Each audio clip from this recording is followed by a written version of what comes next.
মাত্র 1 চামচে 10 মিনিটে রান্না হয়ে যাবে। কি রান্না করছি দেখে হয়তো তোমরা বুঝতেই পারছো, আজকে করছি মাটন।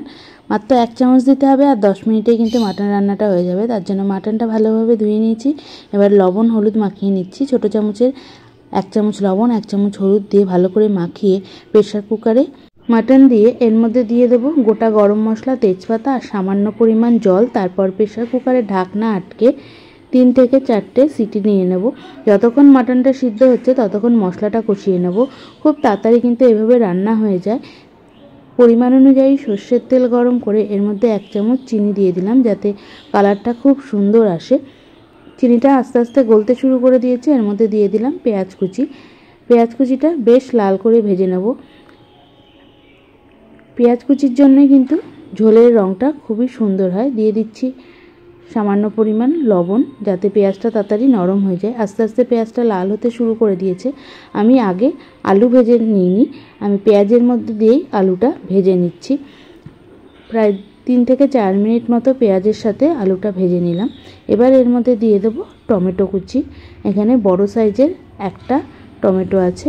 টমেটোটা দিয়ে বেশ খানিকক্ষণ মতো নাড়াচাড়া করে নিচ্ছি। আস্তে আস্তে টমেটোটা গলতে থাকবে। এবার এর মধ্যে দিয়ে দেবো বড় চামচের 1 চামচ আদা রসুন বাটা।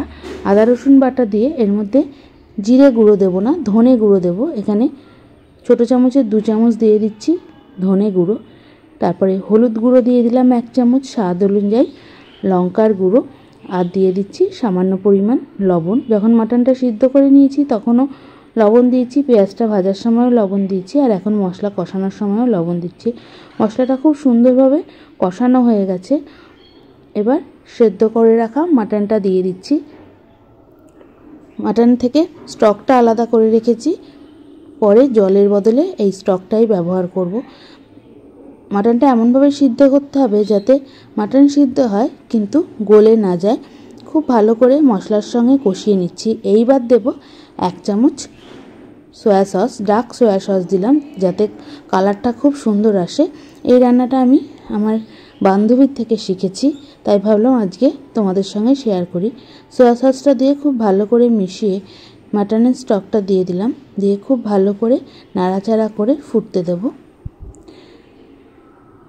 এইভাবে রান্না করলে কিন্তু মাটন রান্না করতে বেশি সময় নেয় না। আস্তে আস্তে ঝোলটা ফুটতে শুরু করে দিয়েছে। এর মধ্যে দিয়ে দিলাম বোটা সমেত 3 থেকে 4টে শুকনো লঙ্কা। তারপরে ঢাকনা দিয়ে প্রায় 7 থেকে 8 মিনিট মতো সিম আঁচে সিদ্ধ করে নিয়েছি। তারপর ঢাকনাটা তুলে নিলাম। এবার এর মধ্যে দিয়ে দেবো গরম মশলার গুঁড়ো। গরম মশলার গুঁড়ো দিয়ে বেশ খানিকক্ষণ মতো নাড়াচাড়া করে আমি গ্যাস বন্ধ করে দিচ্ছি। তাহলে তৈরি হয়ে গেল 10 মিনিটে মাটন রান্না। আশা করছি রেসিপিটা ভালো লাগলো। দেখা হবে অন্য কোনো নতুন রান্না নিয়ে। ততক্ষণ ভালো থাকো, সুস্থ থাকো।